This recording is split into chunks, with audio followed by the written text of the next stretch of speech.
Giants find another way to lose. They are 0-4 when leading by 10 points on the road this season. For Chicago, they rally back. It's bear down. I mean, look, this is tough. B-Mac, this is tough, man. 0-4 when leading by 10 points on the road this season. 11 straight road loss, longest streak in franchise history. You can't keep coming up empty-handed when you're on the road. And look, I know this is essentially a lost season for the Giants. You're trying to find what you got, and then Jaxson Dart goes out of this game, and that really, that was, if you're a Giant fan, you're sitting here going, that's the difference right there. If he stays in the game, we probably win this game. But it's woulda, coulda, shoulda once again for the New York Giants. I'm curious what you thought. It's the start of the fourth quarter, B-Mac, and they have it at the goal line, and they kick the 3 points. They go for the field goal instead of going for it. That potentially could have been the difference in this game. They lose by 4 points. Instead of going for a touchdown, they kick the field goal, and it's a 20-10 game. What would you have done in that situation? Did you like that call? I liked it because Jaxson Dart was not in the lineup.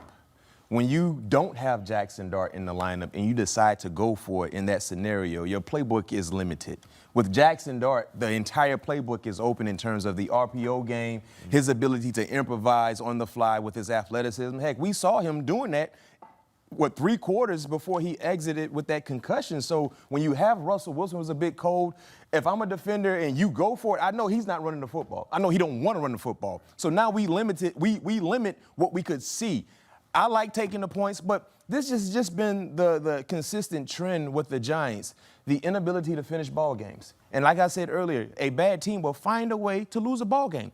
The Giants they've shown a multitude of ways to lose ball games. Remember a few weeks ago when they allowed the Denver Broncos to score 30 points in the fourth quarter?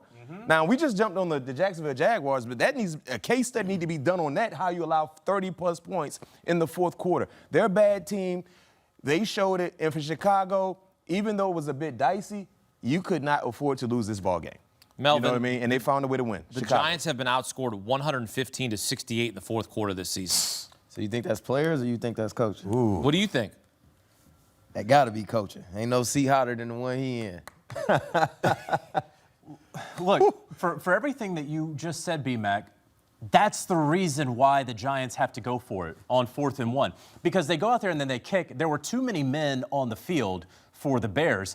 And Brian Daboll still declined it and said, no, we just want to take the points right there. Because of the 30-point blown lead to the Denver Broncos, because of what this season is, because of what you just said, Melvin, that there is no seat that is warmer, no one's going to fault you, Brian Daboll, and the New York Giants for going for it from 3 feet away to put this game away effectively. No one is going to fault. If Russell Wilson, the 10-time Pro Bowler, can't get over the line on a tush push. No. Because I do understand what you're saying. He doesn't have the wheels. I'm not talking about some dang naked bootleg or something. I'm talking about getting 1 yard to win the football game. That's it. That's it. Just 1 yard to win the football. You can't be closer. And they did. And they These decided, are facts, B-Mac. And they decided. Come on. I got a question. And then they lost. You know how I feel. Ask Melvin, do he believe Russell could have got a tush push from the 2-yard line? Okay, Melvin. He played with him. Hold on. He believes in him. I'm talking about this Russell.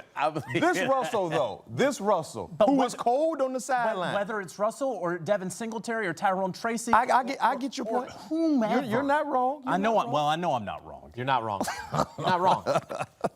He's not wrong. I mean, come on, Melvin. Look, you got to get in. I mean, you got to go for it. I mean, you'll never be wrong for taking the points, but, I mean, you fighting for a lot here. Yeah. So, the Giants fans wouldn't have been mad if. The Giants fans should be used to this. I mean, this has been their story. I'll tell you this. This may be the story moving forward with the Giants because of Jaxson Dart and the way that he's been playing. He's been putting himself in harm's way the way that he plays. He got concussed today, and I'm not trying to put injury and put blame on him, but he has been putting his body out there more than he needs to be considering his size. He plays like he's a lot bigger than he really is, and these dudes who were hitting you are a lot bigger than they were last year when you were in college. And they need him to do that because they lack so much offensively where he has to be 2 players in one. Yeah. One of the best quarterback and, of course, the best runner. They need that because they lack talent on the offensive side. What's this win mean, and what does it say about Caleb Williams and the Bears to rally back? Caleb Williams can play football. I think he's one of the more criticized quarterbacks in the National Football League, but the criticism is not all deserving. Yeah. It's more so about where he was drafted and the expectations that followed him. But today, almost 300 yards of total offense, and when they needed a major play, Melvin, he delivered. He was aggressive. Yes. He was aggressive. Man, the kid can play football. He just gets a lot of criticism that I don't think is warranted. But when you look at them winning this ball game now, they're 6-3 in a very, very competitive division. They have a legit shot to get into the playoffs. And when you look at the maturation process with him and Ben Johnson, I like where they stand. I just need to see more from the defense. The defense definitely kind of let me down a little bit today, but Caleb delivered the goods when he needed to. You know what I really like about this Bears team is that they have won every way possible. Yeah. Right? So they beat the Raiders 25-24. They go into the bye. They have the Commanders. We know how their season went off the rails last year against the Commanders. It looked like it was about to again against the Commanders, and they didn't let that happen. You go back to last week, the Cincinnati Bengals made the play to win the game. Defense was letting us down on that time, too. But then what did they do? They went back down and scored the football. And now today, being down 10 points in the fourth quarter against the backup quarterback, sure, that Giants defense didn't have the backup quarterback. That's still a good Giants defense, and they were able to score and win. They have found various ways to win games, especially a year after. This is a Bears team that found ways to lose. They were innovative in losing football games last year. Now they're being innovative in winning. Shouts to the biggest Bears fan we know. Joe Musso became a new dad. Congratulations to his wife. And what a special day for the Musso family, a special win for the Chicago Bears. Bear down. They get it done. Their new baby only knows for the Chicago new as winners. There you go. Yeah. Yep. That's love. Baby Musso only knows the Bears as winners. Jaxson Dart is a winner, but not a winner on this day. Another game where he's got a rushing touchdown.